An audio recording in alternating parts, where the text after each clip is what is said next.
I'm not going to think too much about the it's fine, you got the book now. Yeah. It's just freaking me out. You ordered it last week and it took 2 weeks and it's here. Yeah, I asked Joey about that doesn't really jive, but it's alright. It's alright. You got it now. And before you got it, Dishonor. You had access to it online. So you never didn't have access to it. Well, I didn't have the PDF. Double negatives. I didn't have the PDF until Friday. Okay. Well, you got it now. Yes. Okay. Alright, so let's do this. What can be on our formula sheets? And there's not many formulas. We don't know that many formulas yet. And a few of them you just got to know. I'm not going to let you write them down. For example, class width. You have to know how to get that. So the only real formulas that we've done so far are for the mean, which is almost a formula you don't want to write down. Bless you. And a formula for the standard deviations, right? For a population, for a sample. No words can go on your formula sheet, no examples, no shorthand, no little images that only you know the meaning of. Just formulas, right? So if you wanted to, you certainly could do this. You don't have to, and you certainly could do this even just so you remember the symbols, right? So which one is population mean? The Greek letter. Yeah, the second one's population. That's why we use Greek letters, right? Sort of like using Roman numerals for the Super Bowl, right? Let's see. Make it seem more, you know, Up. All right. So you don't have to write those down. If you want to, you can. Yay. Then we have standard deviation. So you can write this down. What is this, though? This might be a better way to write it down. It's up to you. That's the variance. So one way to write this down is just like this. What should go here, then? X bar. Now's the time to get something wrong. It doesn't matter. Over n, right? And what does it look like? So that's for a population. Greek letters are for populations. So the adjustment for a sample, everything's the same. It's still the mean there. It's just the sample mean. And of course on the bottom it's going to be good. So that's the adjustment because it's just a little sample. We don't know some things, so we got to adjust it a little bit. All right, let me stop there for a second. If you wanted to, you don't have to put these both down. Whatever's not going to confuse you is the way to go. You could write this as a big square root. You guys kind of with me? See how those are the same damn thing? It's just this is not square rooted and that is. You can put them both down if you wanted to. Just don't do something that's going to confuse future you. When you're on the test, like, what the hell was past me thinking? What the hell is this? Don't do that to yourself. Let's see. Any other formulas you think that should go up here? So we really haven't talked about much. I did give you like the z-score formula, so if you wanted to, I'll let you write that down. I'm not going to ask anything, like I said, explicitly about z-scores, because the book hasn't even said that yet, but I said it. But if you wanted to, you know, again, you could put here if you wanted to. You can take the square root or not, or both. And then you can put z equals, who remembers that formula is? X minus x bar over S, or z equals x minus mu over sigma for a population. Those are actually the same damn formula, right? Our data point minus whatever the hell the mean is divided by whatever the hell the standard deviation is.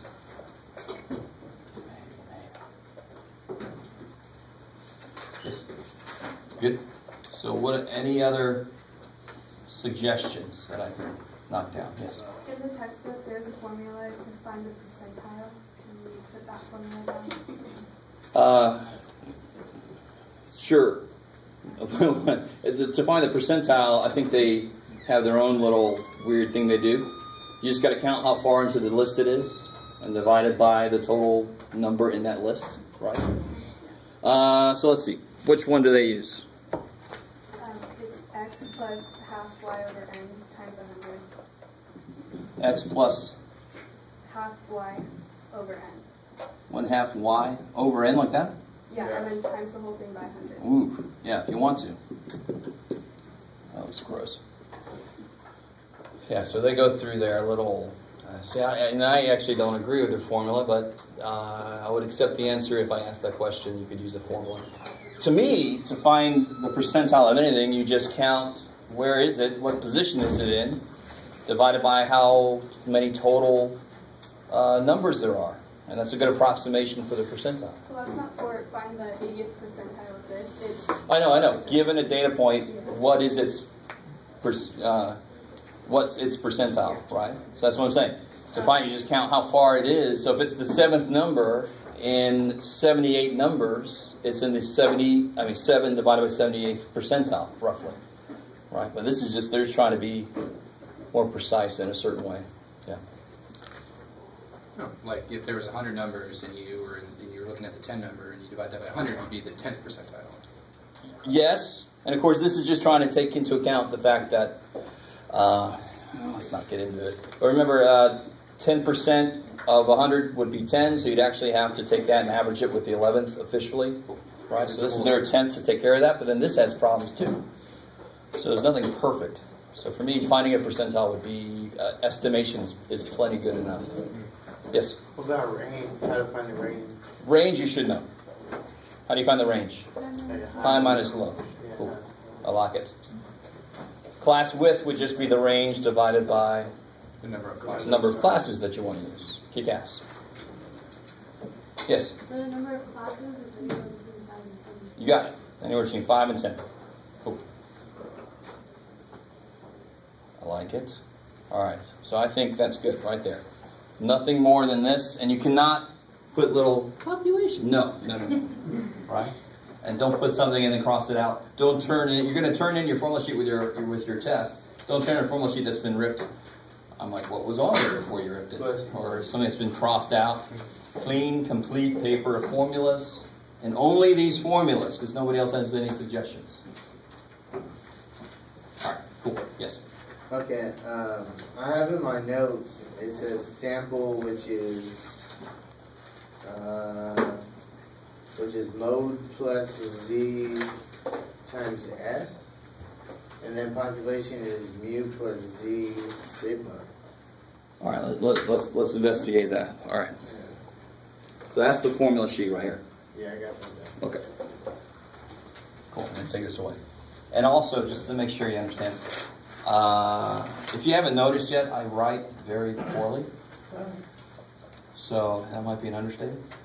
So double check the formula you've written down from the board against what's in the book, just to make sure that you saw what I'm writing correctly. Right. We don't need those bottom two though, right? No, not necessarily. I will ask you questions like on the practice test, because what's a z-score mean? Who remembers that? This is earlier than you really need to know that, but what's a z-score mean? Yes, from... What is this? So the number of these, number of standard deviations from the data point to the mean. So you actually see it in the formula. But when they ask you, you don't have to use this formula to do it, because in the homework they asked you questions like, here's a mean, here's your standard deviation, what's 3 standard deviations up from the mean? And that's what you're talking about right now. So let me put that down here. You don't need a formula for this problem. Let me show you. So there were some that said, okay, the mean is 93, and the standard deviation is 1.7. So what data point is 3.5 standard deviations above the mean? Stop there for a second.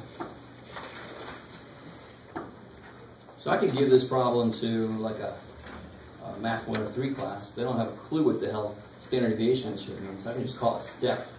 Does that say 93 at the top, right? Yeah. I can't make 3s too well. I have trouble with that. So that's why I want to become a math teacher, because I can't draw numbers. So, I mean, how would you do this? I mean, I want to be 3.5 standard deviations above the mean. So I want to start at the mean.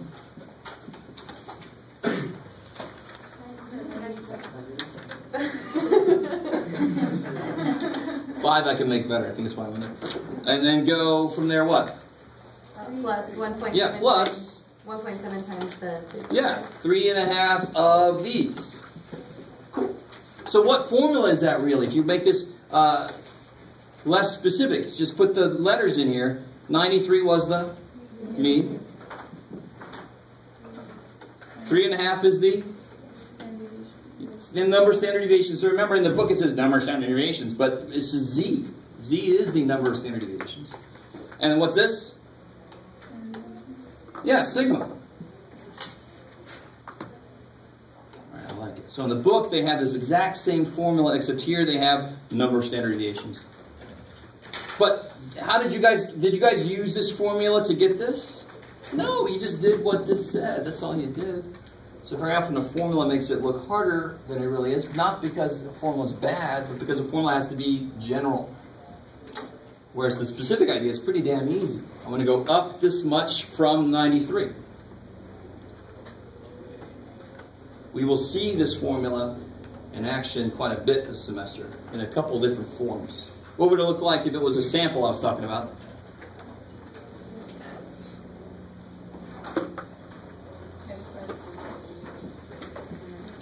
S, yeah, exactly. You just replace the population-specific stuff with sample stuff.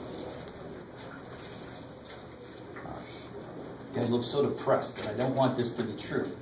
Because stats is one of my, well, it is my favorite math topic. And you're all like, that's good for you, man.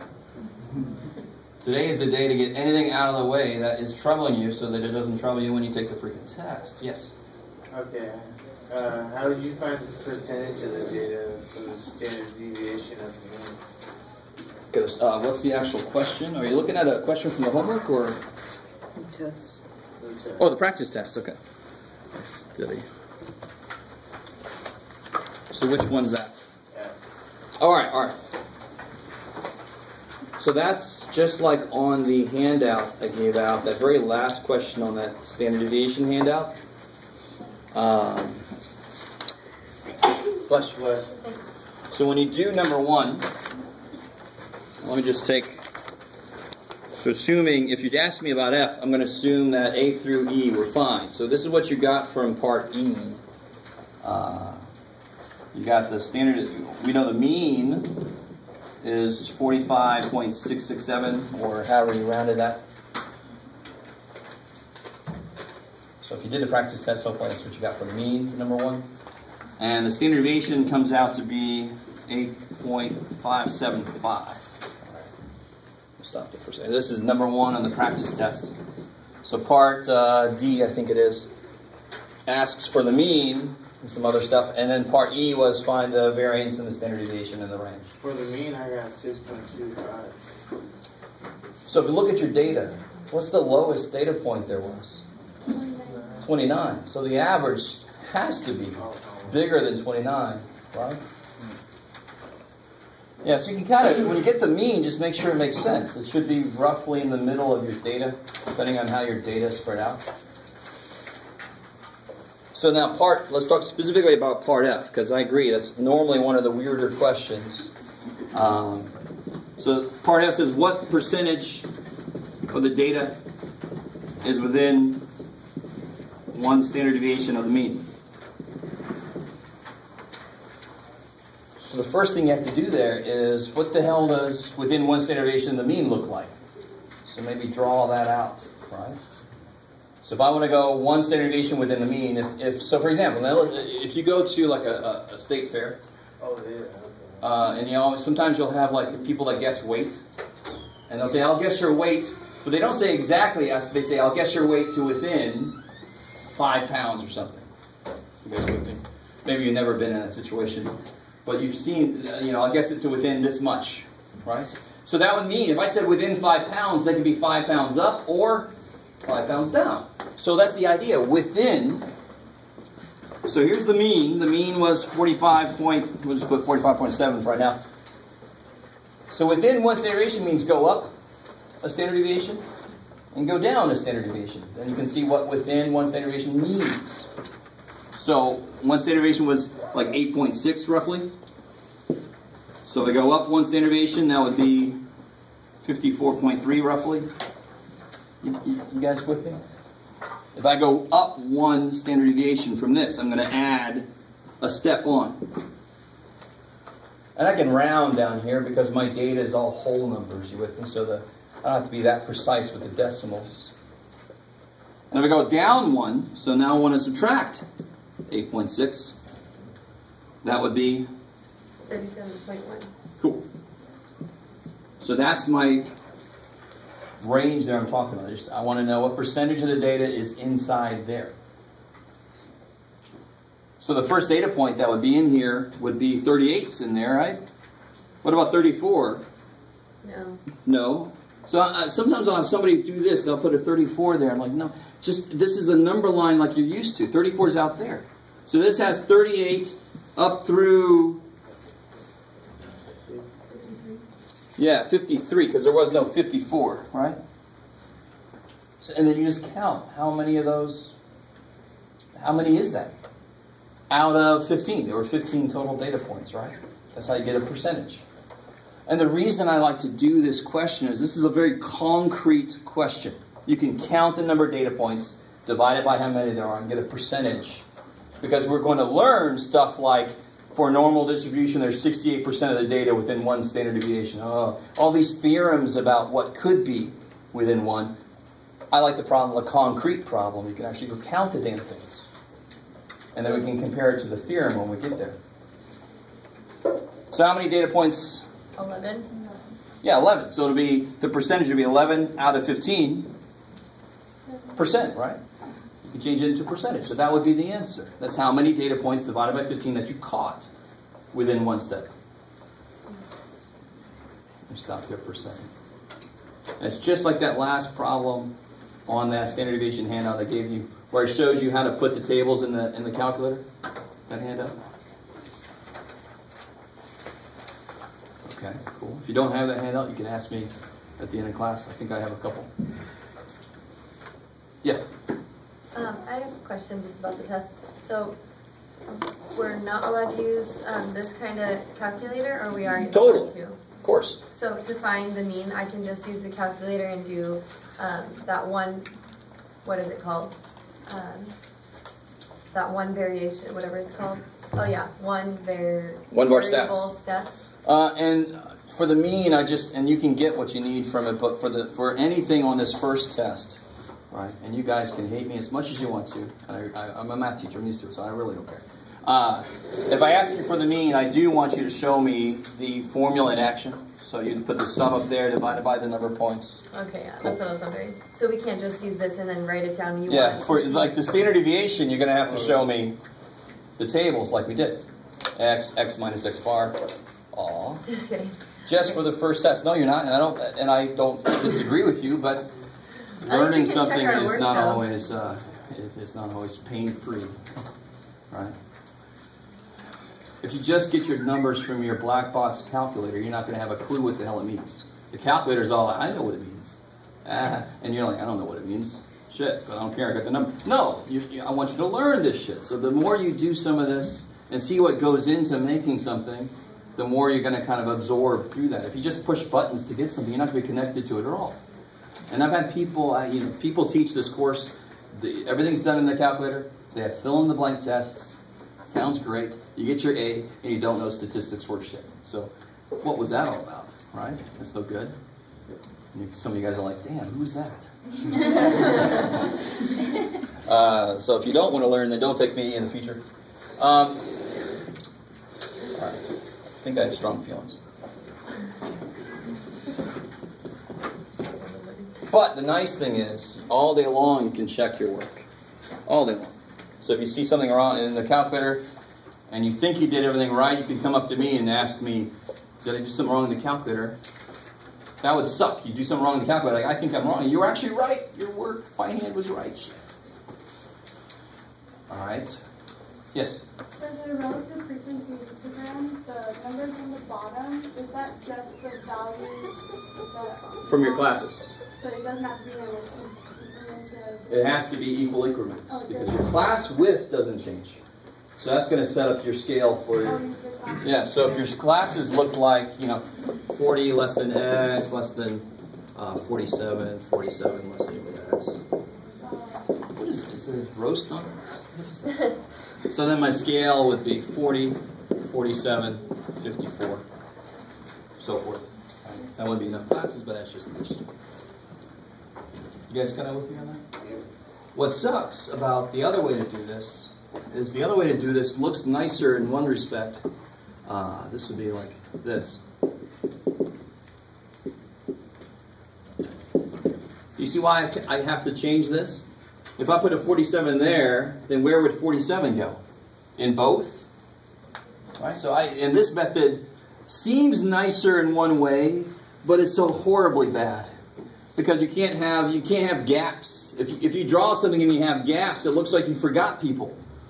Right? So to handle that, you got to go, well, this is really going up to 46 and a half. And this is really going to 39. Oh, God. So I'm kind of happy. I don't think this book stresses that way. So that's why I saw an opening for me to show you the best way to do it. I'm sorry if you thought inequalities were in your past. They still have use. Yeah. When it says find the percentile of, like, say for example, on this question 32, you would like count how many numbers over it is and then divide by the total number you said. Where are we looking? Page 129, number 24. Okay, so find the percentile at 37. Yeah. So they have a formula in the book you could use, or you could just count what place it's in, right? And you just divide by the total. And then divide by the total, and that's an approximation. For small sets of data, more precise percentiles don't make sense. I don't know if you guys, if I only had 10 data points, P11 and P12 are the same damn number. So if I have a small data set, getting an exact percentile is not important. Getting a rough percentile is all you need. When you have 800,000 large data set, then you can be very precise in your percentiles, right? So the results you get from the SAT would be very precise because a lot of people take the SAT. Okay, how would you do 23 on that? It's like the other way around. It says. You know, that we have the precise way to get it, right? How do you find the 40th percentile of any set of data? What are the two steps? So if I wanted to find P40. What is 40% of 29? So in this specific problem, how many data points do they have? 29. 29, cool. So this is, I'm not going to put them up here, so 18, and it goes up to 77. So there's 29 ages. And they want to know the 40th percentile. So like you said, the first step would be 40% of 29. At 11.6, so I round it up to 12. Beautiful. So remember, what's the two possible things you have to do? If you get a decimal number, what would you do? Round up and take that number. You're done. If you get a whole number, you average that with the next number up. So if this came out to be 12, exactly, I would average the 12th one and the 13th one. You got to remember that. Don't sneak that on the formula sheet. Can you also do B because, I don't know, I got confused with the book on B. Well, this real quick, so it'd be 0.4 times 29, you got 11.6? Yeah. All right, sounds about right. So round up to 12, so the 12th number would be the answer? Yeah. So you count to the 12th number, whatever the 12th number is the answer for that. And then part B says, let's find the 78th percentile. It's the same exact process. Yeah, but the book says 70, but I got 69, that's why. All right. Yeah. So 78th percentile. How would I do that? Step 1. 78 or 29. Yeah, 0.78 times 29. And what do you get? You got 22.62. All right. So just round up to 23, right? All right. So you got 22.62. Yeah. So you round up to 23. But in the back of the book it says 70. That's why I got confused with online. So let's see. And we're looking at, oh yeah. This is 29, 28, 27, 26, 25, 24, 23. And they got what now? They got 70. 70 years, but then it didn't. Oh yeah, that would be if you got exactly. Yeah. Yeah. Yeah. So trust me, there will be the occasional typo. And even in books that you have to pay $200 for, they have typos in their answer key. Yeah, so that one, this is not going to come out to a whole number. Yeah. So there's no way it's going to be averaging two numbers together. Yeah. You guys with me on that? All right, good. So please ask questions. If you think you got it right and the book says something else, there will be occasionally typos. They have to be because it was created by humans. For 25, so Jess was ranked 37th in his graduation class of 180 students. What percentile is Jess? Yeah, so he's 37th out of 180. Bam. That's 180 minus 37? No. No? No. He's at the 37th spot Okay. out of 180. Oh, just divide by it? So if I was exactly halfway out of 180, I would be in the median. I would be in the 50th percentile. Right? So he's at the 37th spot out of 180. So 37 divided by 180. Cool. I like it. So you could, the book has an example of a formula, the one that was up here, that is more precise for the percentile, but there's no need to be that precise for small sets of data. So I'm cool with just where are you divided by how many total data points are there. Okay, cool. I like it. So let's do this. I do want to do one example from the first set of homework, because it is kind of important and it threw some people off.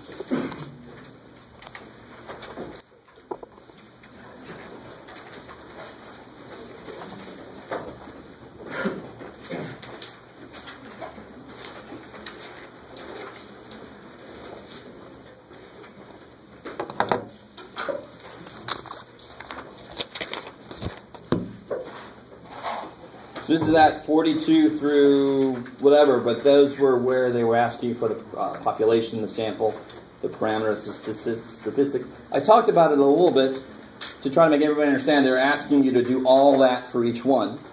It's not a multiple choice question. Well, let's take one of these and try this out. I don't know. Does anybody want to pick one, or you just want me to pick one? We can do any of these if you have a specific one you want to do. So does this look familiar, hopefully? All right. What about 44? Sure. All right, we'll do 44.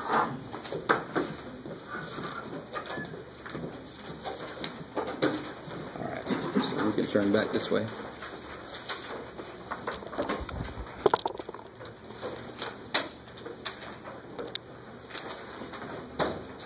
So the reason this is a difficult problem, and it's supposed to be difficult, and I love it, and you guys are like, we knew you would, but it's because you have to think about if you were actually going to do this. If you were the cardiologist, what would you do? This is sort of like the setup of what you would do, and what do you want to get out of it, and who are you going to talk to, and stuff like that.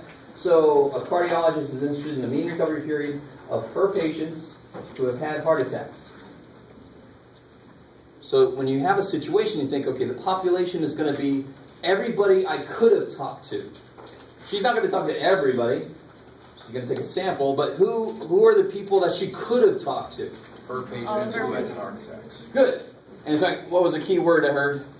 All, or something like that. Every, all. Population is going to encompass everything of some kind of thing. That's an awesome use of the English language. So, ooh, look at that. The population would be all of her patients who have had heart attacks, right? All of the cardiologist patients. So the population for 44. All of the cardiologist patients who have had heart attacks. Population. So every person that belongs to the group that I just put up there, every one of them had a chance to be in the sample, and nobody else could have been in the sample. That's the population. Everybody I would pick from. Now the weird thing about this problem is they don't say anything about any specific sample, so you just have to come up with, the generalization of what the sample would be in this case. I put the recovery time of patient. You see, that would mean that that's a group of things that I would pick from the population, but the population says nothing about recovery times. Recovery times is what I'm interested in about the population. So would that be a parameter? That'd be more related to a parameter or a variable. All right. So the sample is going to be a group that I pick from this. A smaller group. So this is the silly thing. When it's not specific at all about the sample, you just have to be very general. So your sample would be 50 patients?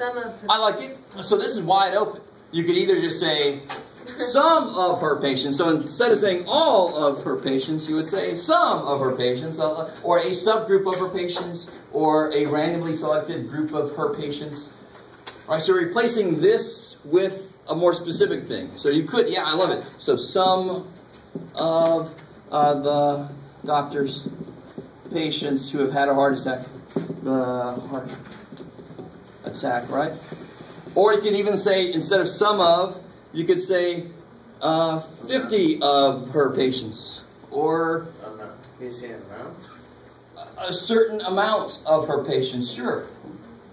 Or something that tells me it's a smaller group from within this. Yeah. On mine, I put a group of patients who have had a heart attack, and you underlined patients. I don't know why.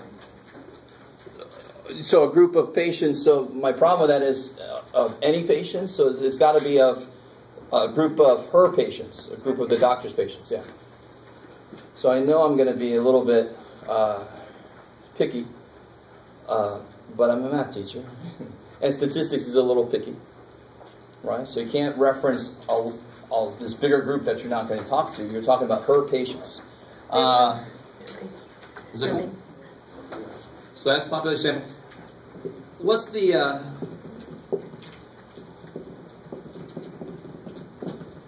only difference between these two? They're both like the same thing. They're both always either an average or a percentage or some kind of calculation I did with the data. Right? That's what they both always are. The only difference between them is one talks about the population and the other one talks about the sample. That's it. That's the only difference. So what you're going to write down here is going to sound very similar. What is the parameter? Now bring in the parameter is the specific calculation that we're interested in. And what is it that we're interested in, number 44? The mean recovery period. Yeah. So the parameter is going to be the mean recovery period of who? Of the sample. Parameter. The mean recovery period of all of her patients who've had heart attacks.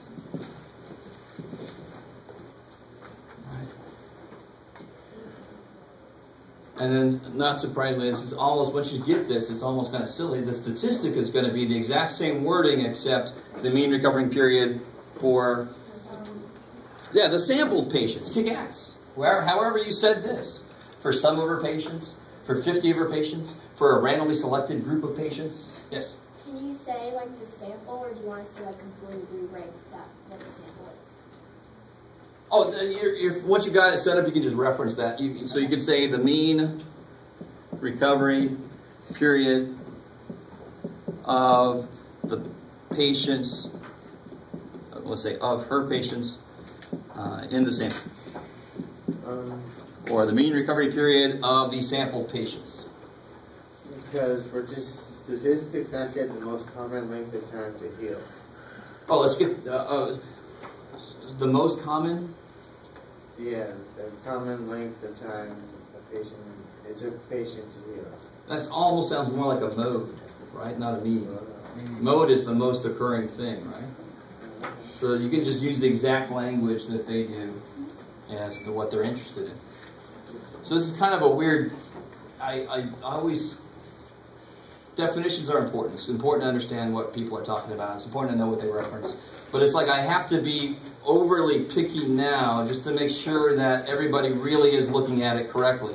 So some of you guys look at it correctly and you say something a little wrong and I say no, and I take a point off and like, I understand this. I have to be a little over picky right now just so I make sure everybody is understanding the important distinctions here. So that and that are always going to sound very much the same.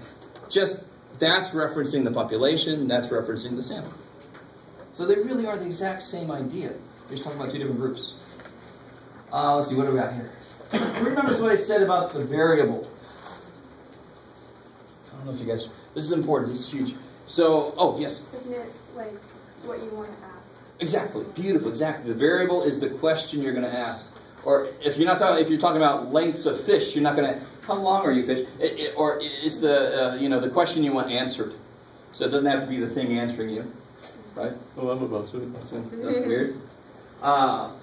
So in this case, what would the question be that I'm asking as I'm walking around?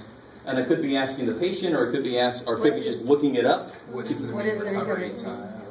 Yeah, what's the recovery time for each patient, right? Right. The mean, I'm not doing the mean yet. Oh. I can't do the mean until I get my data, right? So the variable, the question I would ask, and you're going to really just imagine a person standing in front of you, and you would just say, how long did it take for you to recover?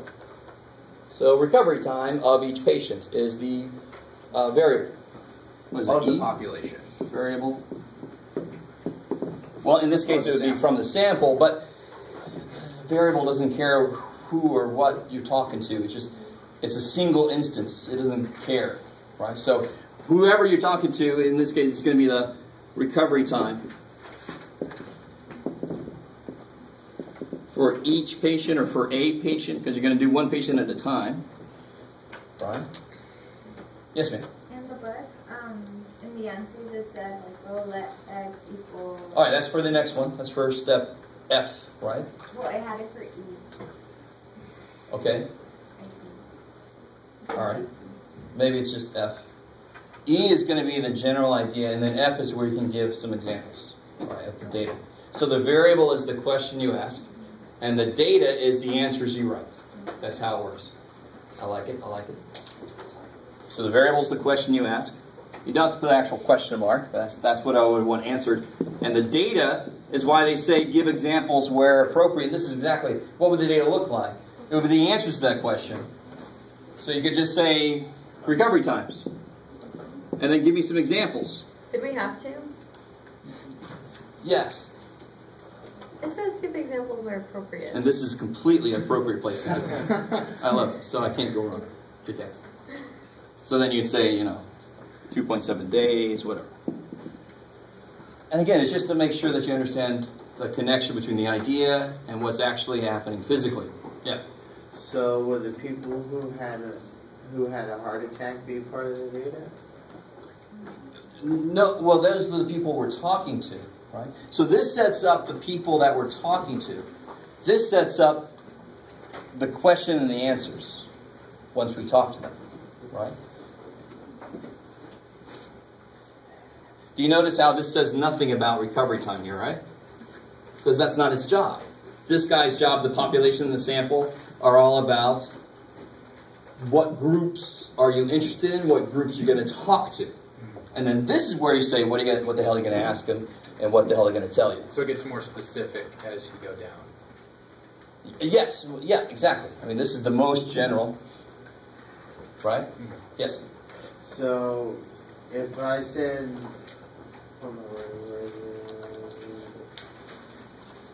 if I said recovery time, would that be part of the data? Yeah, the data, yeah, exactly. Recovery times. I mean the amount of patients. No, the amount of patients I don't care about, right? Not here. When I actually calculate my average, I'm going to care. I'm going to divide by how many patients I talk to, right? But here's the question I'm going to ask them. The answer that they each give me will be their recovery time, right?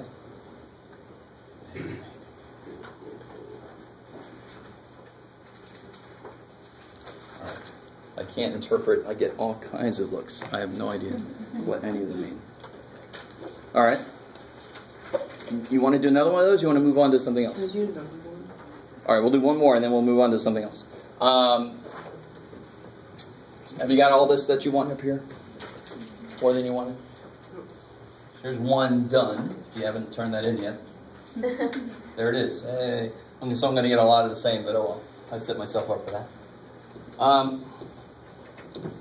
So which one? You got a specific one or just any of them? Can we do 42? Dude, all right. 42. And a real quick word, just because you didn't do one of these. Do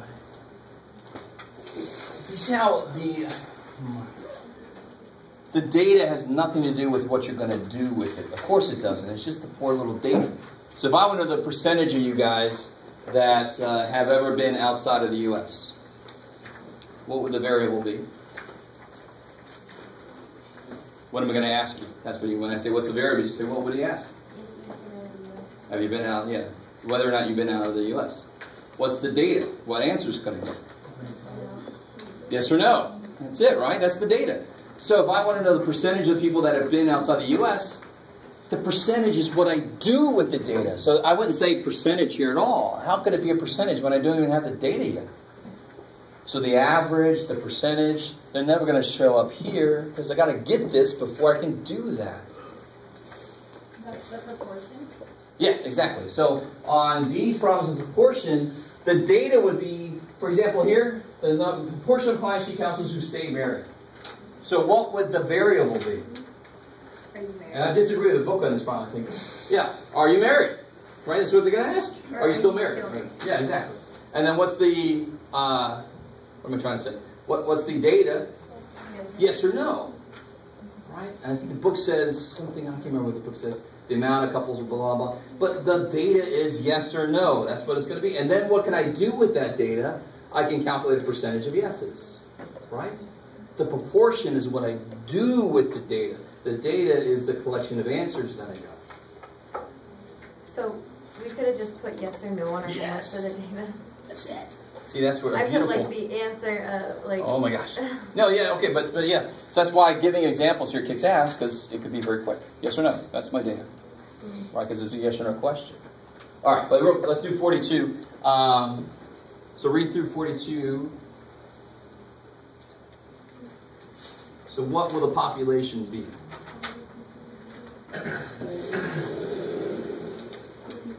People that work out in the facility, all of her clients. I like it. All the clients at a fitness center.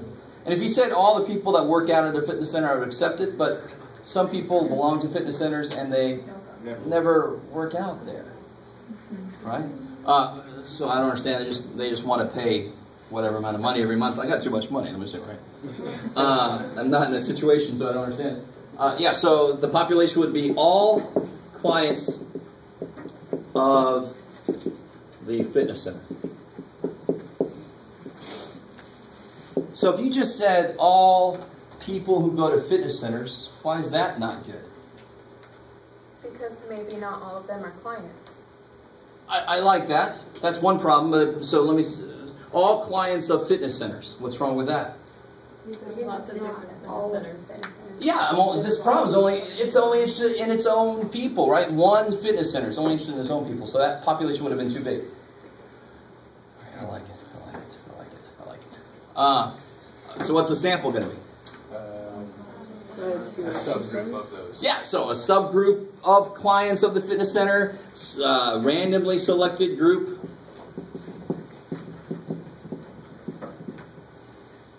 Of clients at the fitness center, or of the fitness center, however you want.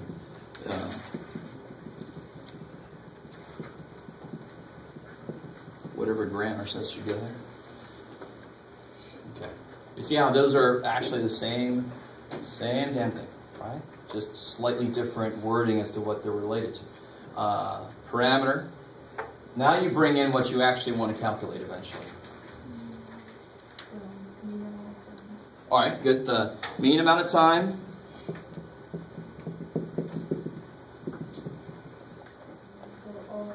Good. For all clients of that fitness center. I want to say that. The mean amount of time that all clients of that fitness center work out. Each week. Each week. Cool. I knew you'd be there with me. So then the statistic would be the same damn thing I just wrote, except it's got to reference the sample. So the mean amount of time that... Yeah, good. The random selected group or the clients in the sample, however you want to say it, just make sure it references the sample. But it's the same thing. The parameter and the statistic measure the same thing, just one does the whole group and the other one does the same. So in statistics, we use statistics to represent what we think the population is. We do it all the time. And that's why on TV, when they say we think 44% of the people are going to vote for Clinton and 45% of the people are going to vote for Bush, and Trump is in there doing his thing. And at the bottom of the screen, what do they have? Plus or minus 4%, right? Because that's a guess as to what the population is going to do. And the guess is basically always wrong in some way. That's the one thing you can count on in statistics, is that any specific number is probably wrong. It's not stats' fault, it's just what life is like, right? That's why I love stats. Stats is the most honest math there is. So the statistic here would be the mean amount of time that the clients in the sample worked out each week.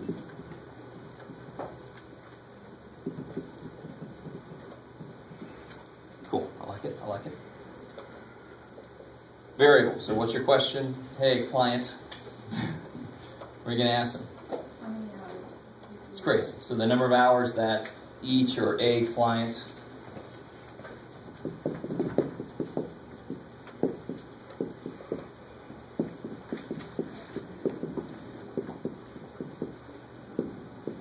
and so the data, quickest way to answer that question is to give a few examples, right? It would be the actual answers to that question, so it could be 0 hours, it could be 1. no way, it's great. Well, it could be 1 hour, it could be 8 hours, 2 could be, people seem to live there. I go to the gym, and every time I see the same person, I'm like, holy crap, do you live here? Because it's not likely we just happen to come at the same time. I think they live there. I'm sorry.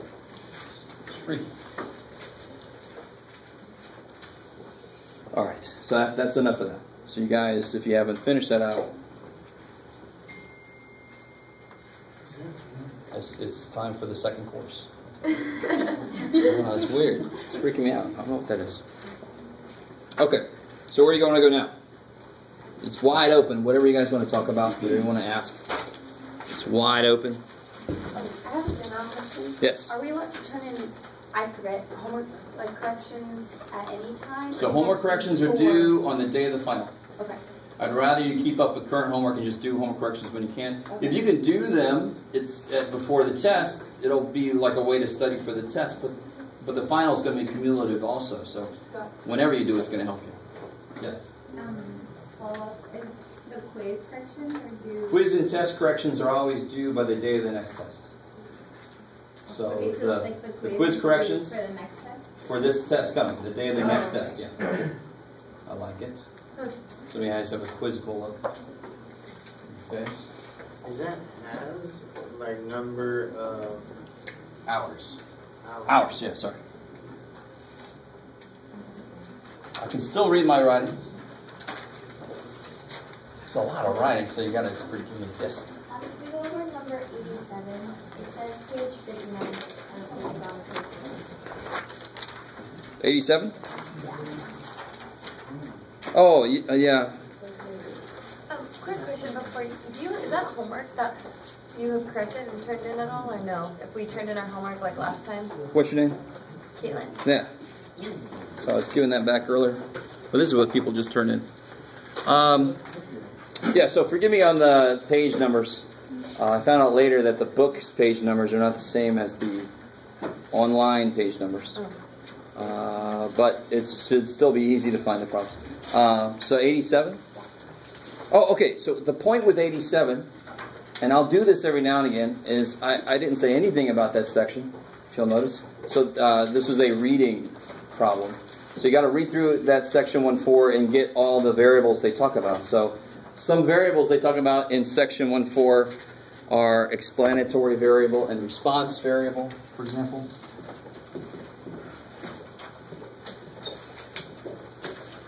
So you just, first thing I would do is look through section 1.4, find the terminology they use, make sure you understand what it means, and then pick these out from the situation they give you. This is me trusting in your ability to read and make sense of what a word means. All right, I'm going to do that every now and again. You can always ask questions. So these are two of them. Anybody else have another one? So some of you guys did that problem and did it pretty well. There was also like lurking variable, which sounds very creepy. It's got its own little van. Like that window is just looking around the corner. That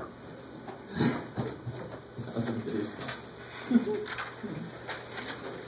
And so forth. I mean, you can go through. There's this is where they have the blinding and the double blind tests, which kind of makes sense. How do you?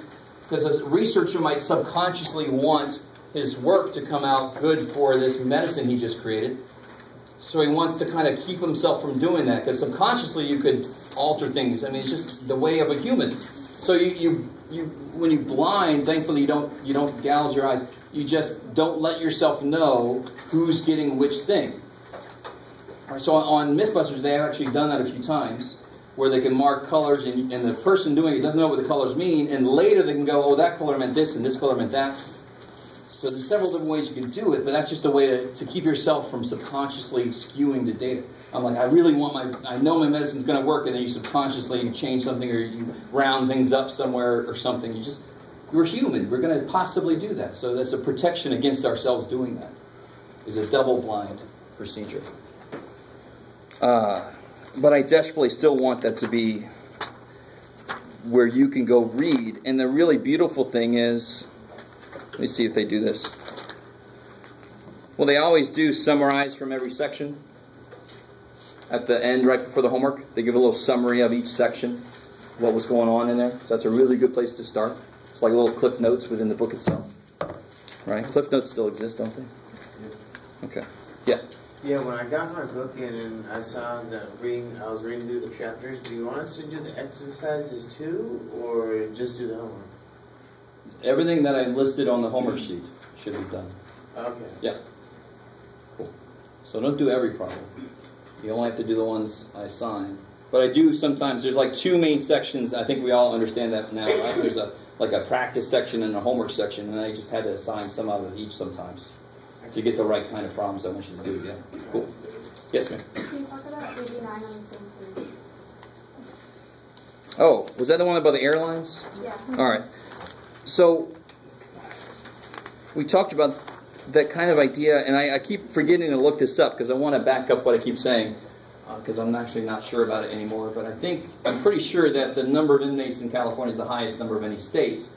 Does that mean that we're just a bunch of criminals that live here? No, because we have the highest freaking population. So we're going to have the most almost anything, any category just about, right? So to be more, so that suffers from the same problem. There are airlines up there that have really very few complaints, but I've never heard of it. Like Pinnacle, I think. I just remember it because I was talking to somebody in my office, and I'm like, what the hell is Pinnacle? I have no idea. Pinnacles? What? Is that vodka? Huh? Isn't that vodka?